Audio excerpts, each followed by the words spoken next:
Заявления израильского руководства и серия публикаций в ближневосточной прессе вновь усилили напряженность вокруг Катара и Турции, где на протяжении многих лет действуют зарубежные структуры движения Хамас. Премьер-министр Израиля Биньямин Нетаньяху в своем последнем выступлении резко обвинил руководство группировки, проживающее в Дохе, в том, что оно сознательно игнорирует интересы жителей Газы и саботирует все инициативы по прекращению огня. По его словам, именно лидеры Хамас в Катаре становятся главным препятствием для освобождения израильских заложников и завершения войны, так как блокируют любые переговоры ради затягивания конфликта.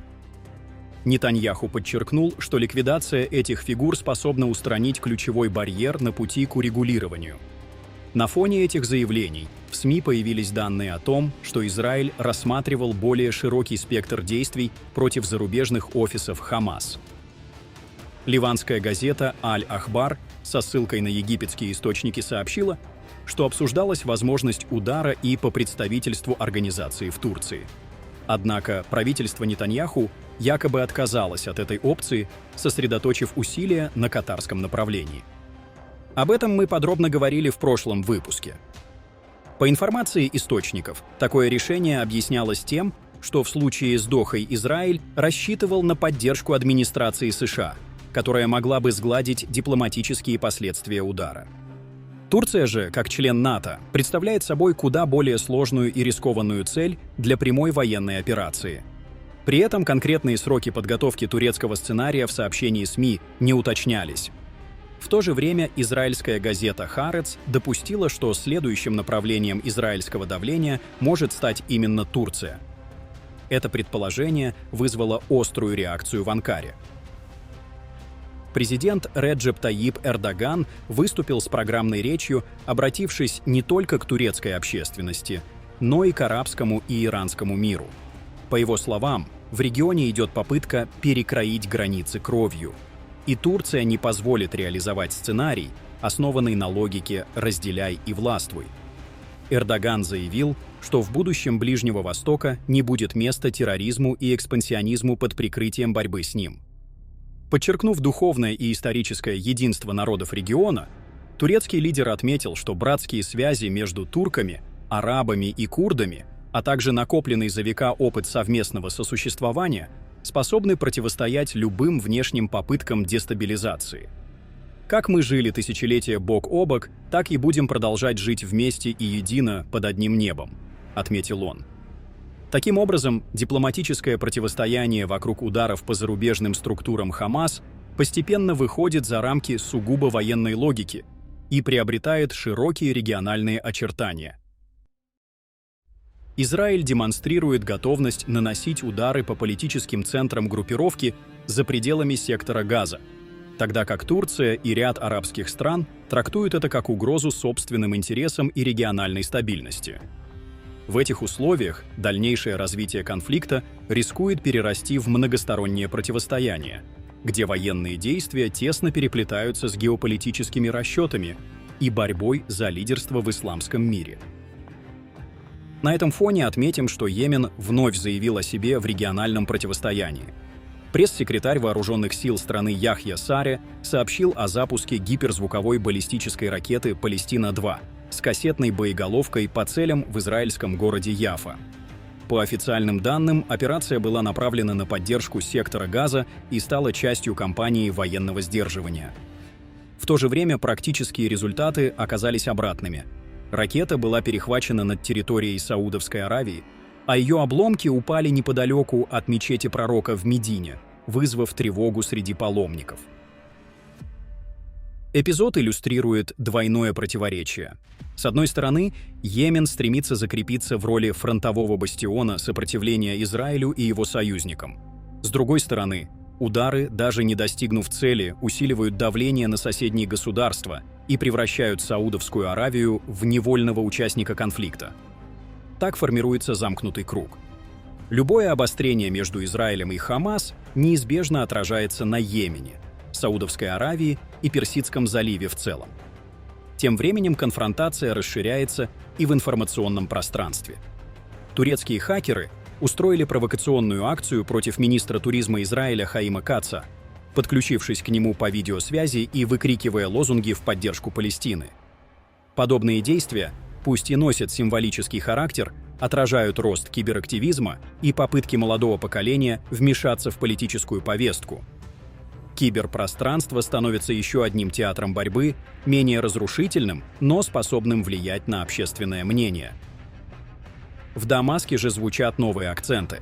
Президент Сирии Ахмед Шара заявил, что Израиль недоволен сменой власти, поскольку рассчитывал и далее использовать Сирию как арену для противостояния с Ираном.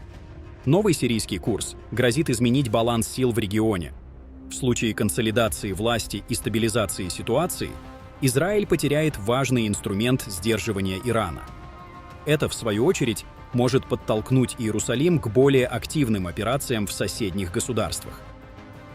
Отметим, что вчера в столице Катара, Дохе, прошли массовые демонстрации. Участники акций скандировали лозунги в поддержку священного комплекса Аль-Акса и палестинского населения. Протестующие призвали арабские и исламские страны принять конкретные меры в ответ на недавний израильский рейд по руководству Хамас в Дохе, а международное сообщество оказать политическую и дипломатическую поддержку. Масштаб демонстрации отражает обеспокоенность населения недавними событиями и демонстрирует активное участие общества в региональных вопросах.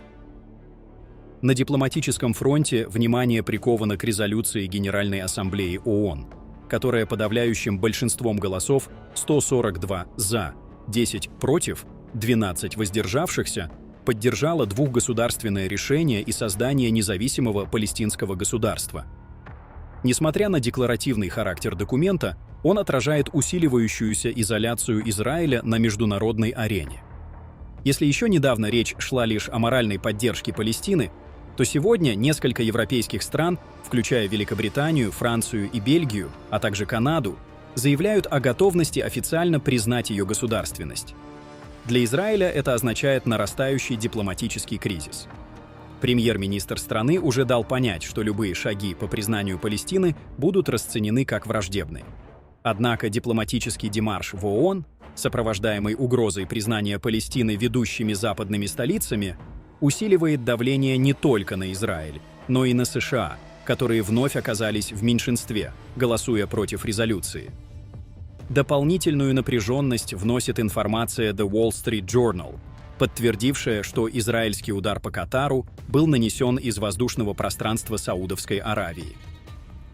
Этот факт меняет расстановку акцентов. Теперь возникает вопрос о роли Эр-Рияда. Был ли это сознательный допуск или скрытая координация? В обоих случаях Саудовская Аравия оказывается в сложном положении.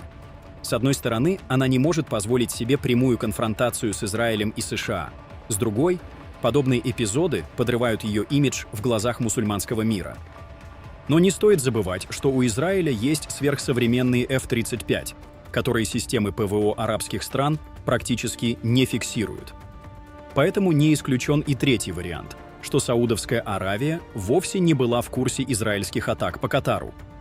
В этих условиях арабские государства совместно с Турцией собираются в Дохе для выработки коллективного ответа.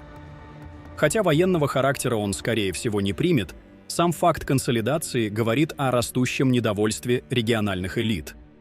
На фоне этих обсуждений президент Египта Абдель Фатах ас-Сиси предложил создание объединенных арабских сил по образцу НАТО. Если инициатива получит развитие, она станет попыткой арабских стран выстроить собственный механизм коллективной безопасности без опоры на США. В стратегической перспективе складывается несколько ключевых тенденций. Во-первых, военная эскалация в Газе постепенно перерастает в многофронтовый кризис, где вовлекаются Йемен, Сирия, Саудовская Аравия и Турция. Во-вторых, дипломатическая изоляция Израиля усиливается, что ведет к разрыву прежних альянсов и формированию новых линий раскола. В-третьих, Иран все активнее закрепляется как главный бенефициар кризиса. Его влияние ощущается в Йемене, Сирии, Ливане и даже в дипломатических кулуарах.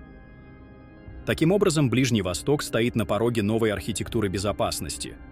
Пока одни страны пытаются решить кризис через резолюции и переговоры, другие все активнее делают ставку на военные и киберинструменты. На этом фоне судьба палестинского вопроса превращается не только в гуманитарную трагедию, но и в центральный элемент борьбы за власть и влияние в регионе. Пишите свое мнение в комментариях и подписывайтесь на наш канал, чтобы не пропускать самые важные и актуальные новости мира и Ближнего Востока.